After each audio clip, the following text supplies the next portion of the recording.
सभी बच्चों को नमस्कार। और आज हम पढ़ेंगे एनसीईआरटी की पुस्तक संस्कृत दीपकम भाग 3, जो कक्षा 8वीं की पुस्तक है। तो आज हम पढ़ेंगे सप्तमः पाठ। इससे पहले हमने 1 से 6 तक के क्वेश्चंस आंसर और हिंदी में अनुवाद पढ़ लिया है। तो आज की क्लास में हम पढ़ेंगे सप्तम पाठ का हिंदी अनुवाद।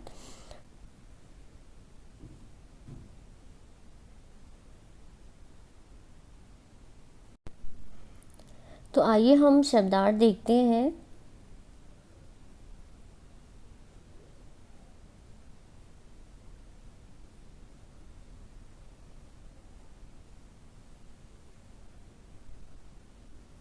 सभी बच्चे हिंदी में व्याख्या करने से पहले शब्दार्थ पढ़ेंगे, इसके बाद हिंदी में व्याख्या करेंगे, ठीक है ना। तो जैसे विकसिता, विकसिता को क्या कहते हैं? विकसित की गई। तो मातृभाषा में क्या कहते हैं वो आपको लिखना है। बिलसिता का मतलब होता है आनंद देने वाली, ठीक है। मंजुला का अर्थ होता है मन को हरने वाली। मंजूसा का अर्थ होता है पेटी। आपने मंजूसा का नाम बहुत बार सुना होगा जब क्वेश्चन आंसर अभ्यास कार्य में। तो उसका अर्थ क्या होता है? पेटी। पोषण क्षमता का क्या अर्थ होता है? पोषण की क्षमता। तो इसको मातृभाषा में क्या कहते हैं ये सभी को आपको लिखना है। मैं मतलब मम, मेरे।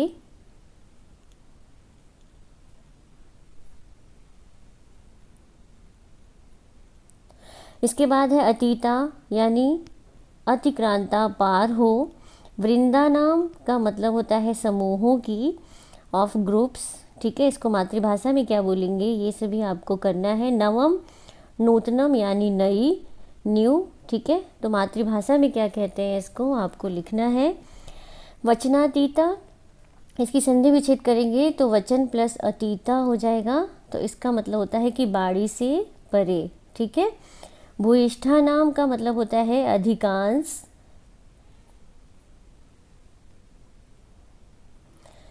श्रुति सुख निंदने का क्या होता है कि जो कड़ प्रिय ध्वनि देने वाली होती है, जो श्रुति यानी कानों को अच्छी लगने वाली। तो मातृभाषा में क्या कहेंगे उसको आपको लिखना है। सकल प्रमोदे को क्या कहेंगे? सभी को आनंद देने वाली। सरस विनोदे, मधुर विनोद करने वाली। काव्य विशारदे, काव्य करने में पारंगत। रुचिरा, आनंद प्राप्त प्रदान करने वाली। आगे देख, अलंकृति धारा, अलंकारों को धारण करने वाली। व्योम शास्त्रम, अंतरिक्ष विज्ञान। धरायाम, धरती पर, ऑन अर्थ। तो इसको मातृभाषा में क्या कहते हैं आप अपनी मदर से पूछकर आप इसमें लिखोगे, ठीक है। तो आइए अब हम इसका हिंदी में अनुवाद देखते हैं।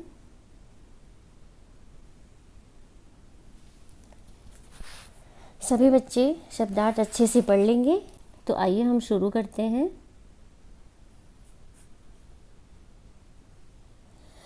तो इसमें 2 लड़कियां हैं इस चित्र में, देखिए दोनों आपस में वार्तालाप कर रही हैं। तो देखते हैं। भगिनी बहन, अद्य का मतलब होता है आज। श्रावणी, श्रावणी। पूर्णिमा अस्ति, अस्ति का मतलब होता है। तो आज क्या है? आज श्रावणी पूर्णिमा है। तो वदतु, बताओ। एतस्याः, इसकी। किम वैशिष्ट्यम, इसकी क्या विशेषता है। तो आगे देखते हैं। सत्यम, तो दूसरी कहती है किम भवत्याः, क्या आपके विद्यालय। विद्यालय, विद्यालय में सप्तमी विभक्ति है। तो कारक चिन्ह में और पर होता है। तो क्या तुम्हारे विद्यालय में संस्कृत दिवसम अधिकृत्य, संस्कृत दिवस के अवसर पर, अधिकृत्य अवसर पर केसा अंचन, कुछ विशेष यानी कुछ विशिष्ट विशेष कार्यक्रम, कार्यक्रमाणाम, कार्यक्रम।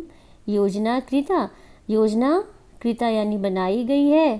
क्वेश्चन मार्क लगा हुआ है तो क्वेश्चन कर रही है। आगे देखते हैं।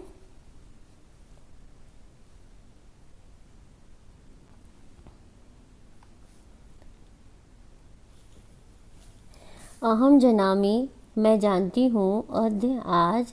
संस्कृत दिवसः अस्ति, संस्कृत दिवस है। वयम, हम लोग। एतम, इसे। आ सप्ताहम आचरामः, हम क्या करेंगे इसे पूरे सप्ताह। आ सप्ताहम पूरे सप्ताह आचरामः, हम क्या करेंगे मना रहे हैं। हम लोग क्या करेंगे इसे पूरे सप्ताह मनाएंगे, मना रहे हैं। तो आम हाँ ओमिते, ओमिते हाँ ओमिते मम मेरे विद्यालय में अनेकेषाम, अनेक मतलब कई, कार्यक्रमाणाम कार्यक्रमों की, योजना रचिता यानी बनाई गई है। आगे देखते हैं।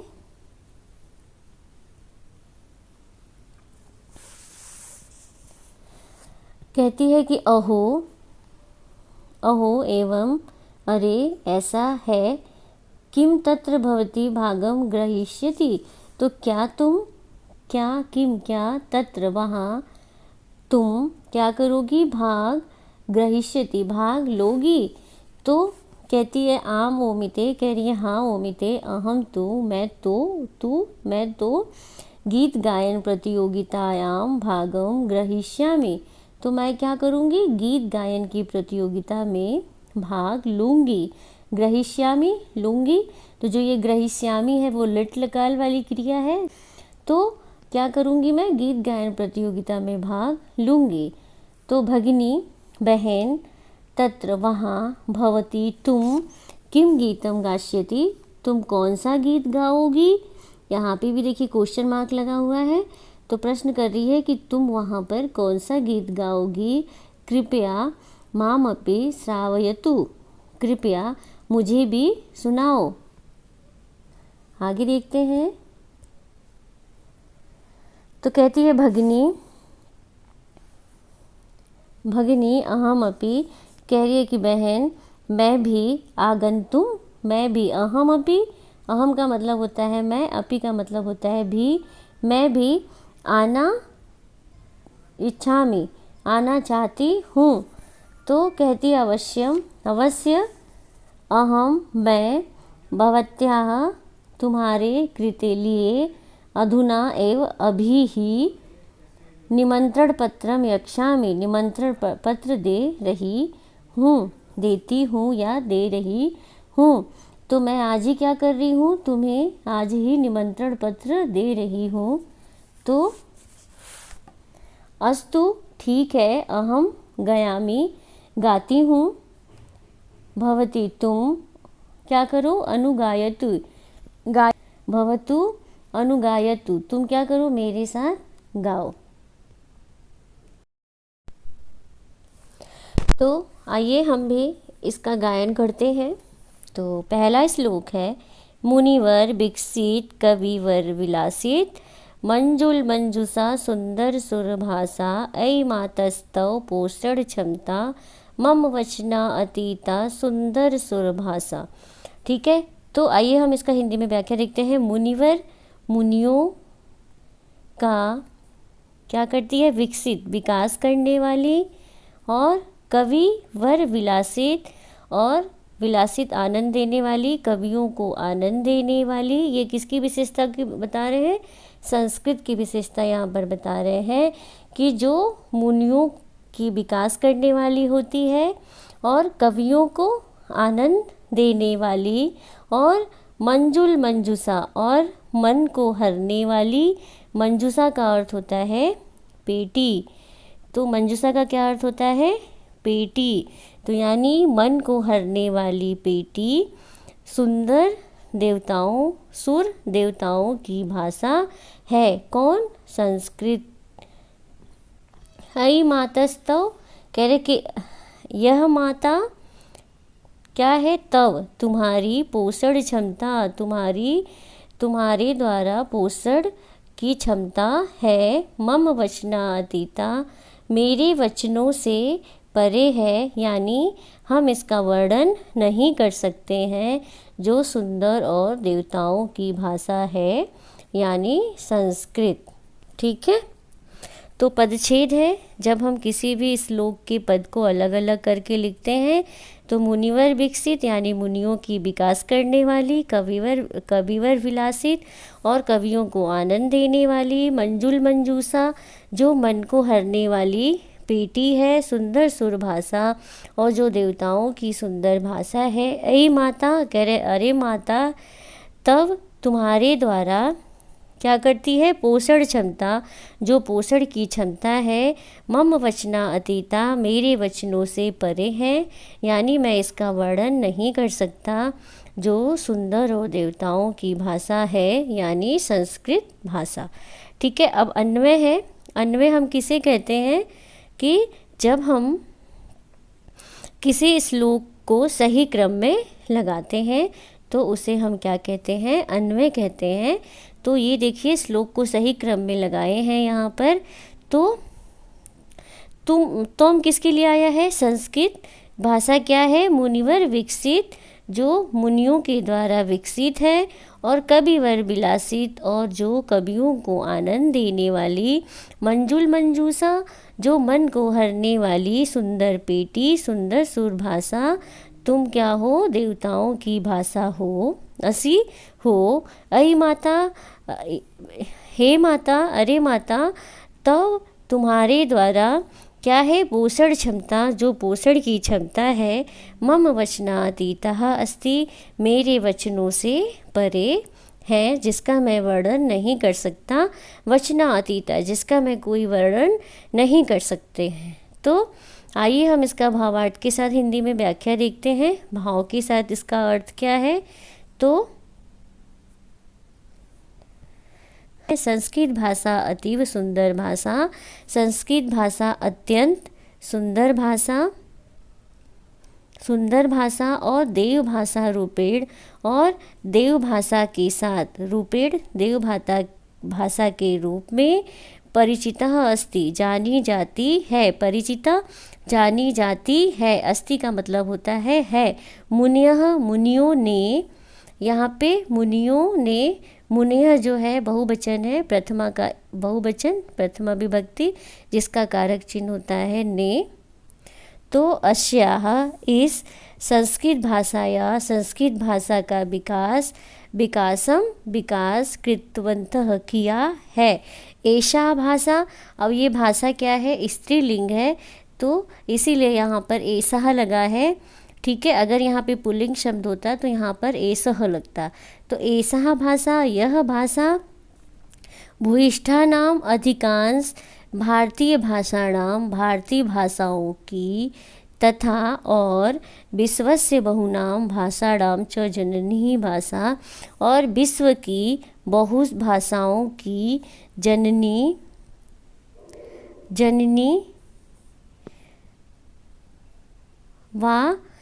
वा गुरु भाषा अस्ति है। ठीक है, जननी भाषा वा यानी अथवा गुरु भाषा है। बहवः कवयः, बहुत से कवियों ने काव्य रचना से अस्याः, इसके सौंदर्यम वर्धितवंत, क्या किया है, इसके सौंदर्य को बढ़ाया है।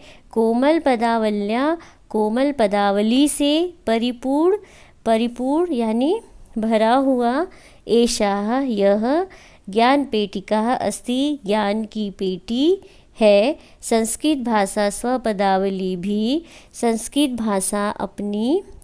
भाषा स्व अपनी पदावलियों से अन्य भाषा ज्ञान और विज्ञान को क्या किया है, परिपोषयति, ज्ञान को पोषित किया है। संस्कृत भाषा का गौरव वर्णना अतीतः अस्ति, क्या है, वर्णन से परे है, वर्णना अतीत है, जिसका वर्णन नहीं किया जा सकता है। तो आइए हम दूसरा श्लोक पढ़ते हैं। दूसरा श्लोक है कि वेद व्यास और वाल्मीकि मुनियों के, कालिदास बाण आदि कवि नाम, जो कालिदास बाण आदि कवियों के द्वारा पौराणिक पुराने समय से सामान्य जनानाम सामान्य लोगों के जीवन की आशा है। तुम सुंदर सुंदर सुरभाषा, तुम सुंदर देवताओं की भाषा हो। तो यहाँ पे किसका वर्णन कर रहे हैं? संस्कृत भाषा का वर्णन कर रहे हैं कि वेद व्यास वाल्मीकि मुनि नाम, वेद व्यास जिन्होंने महाभारत लिखी और वाल्मीकि जिन्होंने रामायण लिखी, कालिदास जी जो आदि कवि के नाम से जाने जाते हैं, इनकी भी बहुत सारी रचनाएं हैं। बाढ़ आदि कवि नाम कवियों के द्वारा पौराणिक पुराने समय से सामान्य लोगों के जीवन की आशा, तुम सुंदर भाषा हो, तुम सुंदर देवताओं की भाषा हो। तो आइए हम इसका पदच्छेद देखते हैं। पदच्छेद के साथ जो हम श्लोक के पद को अलग अलग करके लिखते हैं। तो वेद व्यास वाल्मीकि मुनि नाम, कालिदास बाढ़ आदि कवि नाम, पौराणिक सामान्य जना नाम, जीवनस्य आशा सुंदर भाषा। कह रहे हैं कि वेद व्यास वाल्मीकि मुनियों ने कालिदास बाढ़ आदि के द्वारा पौराणिक पुराने समय से सामान्य लोगों के जीवन की आशा, तुम सुंदर देवताओं की भाषा हो। तो आइए हम इसका अन्वय के साथ हिंदी में व्याख्या देखते हैं। अन्वय, तो अन्वय तुम किसके लिए यहाँ पर आया है?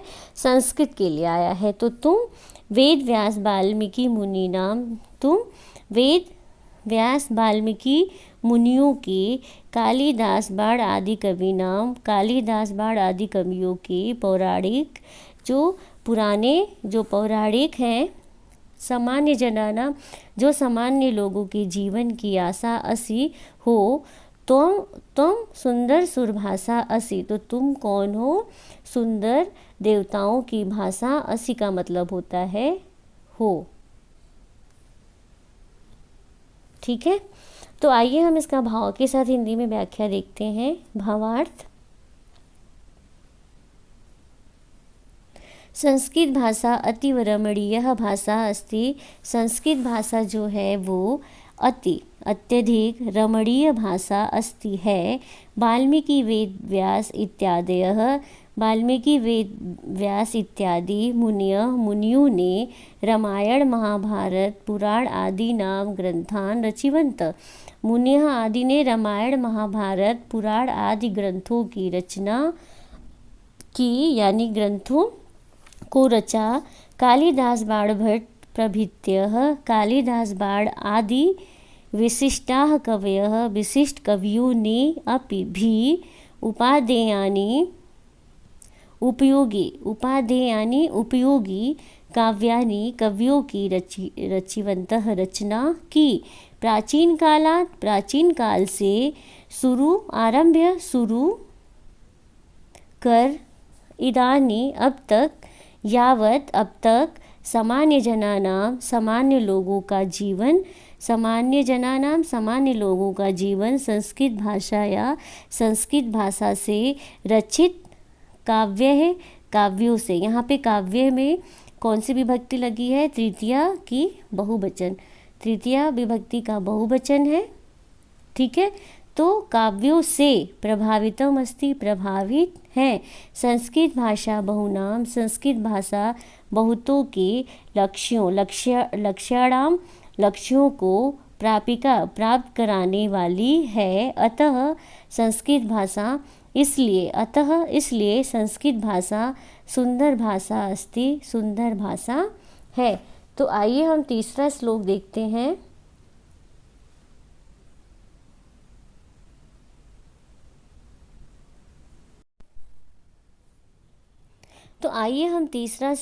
हैं। तीसरा श्लोक है श्रुति सुख निनदे सकल प्रमोदे और स्मृति हित वरदे सरस विनोदे गतिमति प्रेरक काव्य विशारदे तव संस्कृत रेशा सुंदर सुरभाषा। तो आइए हम इसकी हिंदी में व्याख्या देखते हैं। श्रुति सुख निंदे, कर्ण यानी जो कानों को प्रिय ध्वनि देने वाली, सकल प्रमोदे और सबको आनंद करने वाली, प्रमोदे मतलब सबको आनंद करने वाली। स्मृति हित वरदे, जो स्मरण शक्ति के लिए वरदे मतलब वरदान देने वाली। सरस विनोदे, और जो मधुर विनोद करने वाली। गतिमति प्रेरक, जो गति और मति यानी मति का मतलब होता है बुद्धि को प्रेरणा देने वाली। और काव्य विशारदे, काव्य करने में पारंगत कराने वाली। तव संस्कृत रेशा, यह तुम्हारी यह संस्कृति देवताओं की सुंदर सुर भाषा, देवताओं की सुंदर भाषा है। तो आइए हम इसका पच्छेद देखते हैं। श्रुति सुख निंदने, यानी जो कानों को प्रिय ध्वनि देने वाली। सकल प्रमोदे, जो सबको आनंद देने वाली। स्मृति हित वरदे, जो स्मरण शक्ति के लिए वरदान देने वाली।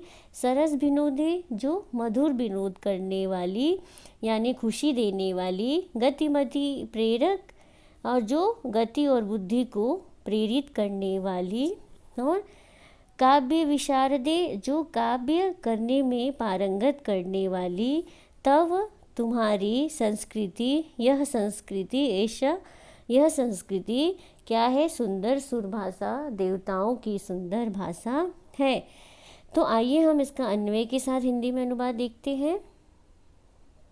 अन्वय कि हे, कह रहे कि हे किसके लिए आया यहाँ पे? संस्कृत के लिए आया है। तो श्रुति सुख निंदने, श्रुति सुख निंदने यानी जो कर्ण प्रिय लगने वाली ध्वनि, और जो सकल प्रमोदे, जो सबको आनंद देने वाली।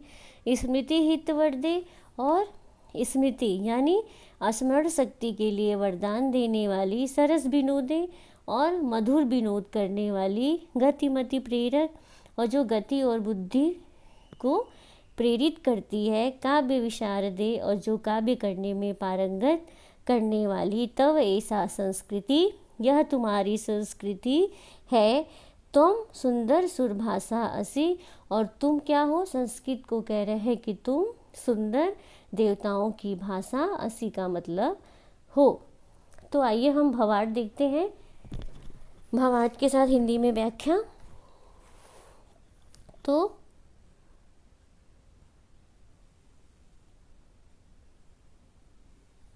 वस्तुतः, वास्तव में, रमणी देवत्य विधायनी, देवत्य को विधायनी निर्धारित करने वाली। संस्कृत भाषा, जो संस्कृत भाषा है वो क्या है? संस्कृति की जननी के समान, सदृशी समान अस्ति है। संस्कृत भाषा या संस्कृत भाषा की ध्वनि क्या करती है? श्रवणेन, कानों को सुख क्या है? वस्तुतः रमणीयः, वास्तव में रमणीय की विधायनी निर्धारित करती है। और संस्कृत भाषा संस्कृति की जननी सदृशी के समान है। संस्कृत भाषा या संस्कृत भाषा की ध्वनि श्रवणेन, ध्वनि सुनने से, ध्वनि श्रवणेन का मतलब होता है कि भाषा की ध्वनि सुनने से सुखम वर्धते, सुख बढ़ता है। सर्वे जना, सभी लोग, आनंदितः भवन्ति, आनंदित होते हैं। भवन्ति यहाँ पे बहुवचन है तो होते हैं।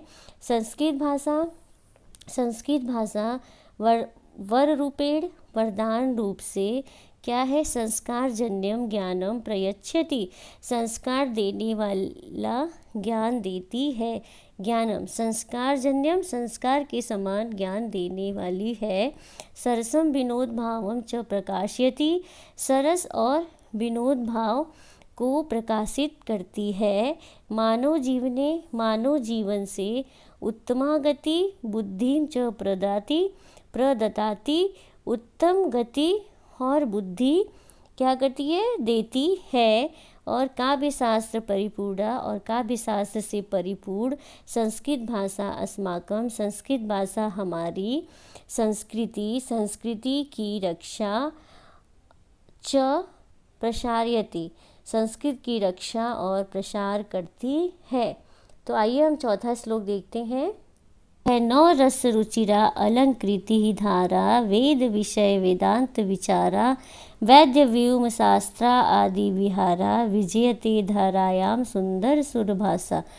तो 9 रसों से आनंद देने वाली, 9 रस रुचिरा तो 9 रसों से आनंद देने वाली, अलंकृति धारा जो अलंकारों को धारण करने वाली, वेद विषय वेद के विषय, और वेदांत विचारा जो वेदांत के विचार, और वेद व्योम और अंतरिक्ष शास्त्र आदि विहार करते हैं, और धरती पर विजयते धारयाम और धरती पर देवताओं की जो सुंदर सुरभाषा, जो सुंदर देवताओं की भाषा है वो विजयी है, विजयते विजयी है। तो आइए हम इसका पदच्छेद देखते हैं कि 9 रस रुचिरा जो 9 रसों को क्या करती है, आनंद देने वाली है 9 रसों से, और अलंकृति धारा जो अलंकारों को धारण करने वाली होती है, जो वेद विषय वेदांत विचारा जो वेदों के विषय और वेदांतों के विचार देती है, वेद व्योम वेद और व्योम का मतलब होता है अंतरिक्ष शास्त्र आदि का विहार करती है, विजयते धारायाम सुंदर सुरभाषा, और जो धरती पर देवताओं की सुंदर सुरभाषा है वो विजयी है। तो ये किसके लिए आया है, संस्कृत के लिए आया है। ठीक है, तो आइए हम अन्वय के साथ इसका हिंदी में व्याख्या देखते हैं। अन्वय है 9 रस रुचिरा वही जो 9 रसों से आनंद देने वाली है, अलंकृति धारा जो अलंकारों को धारण करने वाली है, वेद विषय वेदांत विचारा जो वेदों के विषय और वेदांत के विचार को जानती है, वेद व्योम जो वेद और अंतरिक्ष शास्त्र आदि में विहार करती है, और जो धरती पर देवताओं की सुंदर सुरभाषा से विजय है, वो कौन है, संस्कृत भाषा है। तो यहाँ पे संस्कृत भाषा की विशेषता को बताया गया है इस पाठ में। तो आइए हम भावार्थ देखते हैं भाव के साथ इसका हिंदी में व्याख्या कि संस्कृत काव्य शास्त्रेषु संस्कृत के काव्य शास्त्रों में श्रृंगार हास्य करुण रौद्र वीर भयानक बीभत्स्य अद्भुत शांत प्रभृत्य 9 संख्या का रुचिरा रसा सन्ति, जो 9 रुचिकर रस हैं। तो ये 9 हमारे संस्कृत में ये 9 रस हैं, कौन कौन से हैं ये देख लीजिए आप लोग। एक श्रृंगार है, हास्य है, करुण है, रौद्र है, वीर है, भयानक है, बीभत्स्य है, अद्भुत है, शांत है आदि। प्रभृत्य आदि जो 9 संख्या है वो क्या है, रुचिकर रसाः सन्ति, रुचिकर रस हैं। शब्दार्थ पूर्ण शब्द से पूर्ण, विविधा अलंकारा और विविध अलंकारों से सुशोभित हैं। वेद उपनिषद वेदांत पुराण आदि नाम विचारः जो वेद उपनिषद वेदांत पुराण आदि का विचार जनान अभिप्रेरयन्ति जो विचार है लोगों को प्रेरित करती हैं। चिकित्सा विज्ञान खगोल शास्त्र आदि भी चिकित्सा विज्ञान और खगोल शास्त्र आदि के साथ संस्कृत भाषा पृथिव्यां विहरति पृथ्वी पर विहार करती है। एवं संस्कृत भाषा सर्वत्र विजयते, यह संस्कृत भाषा सर्वत्र का मतलब होता है चारों तरफ विजयी है। आज की क्लास में हमने सप्तम पाठ का हिंदी में व्याख्या देखा। तो मेरी वीडियो कैसी लगी सभी आप लोग इसको कमेंट करके बताइएगा, और अगर मेरी वीडियो अच्छी लगी हो तो लाइक सब्सक्राइब एंड शेयर ज़रूर कीजिएगा, और हम मिलते हैं नेक्स्ट वीडियो में। तभी तक के लिए सभी को धन्यवाद।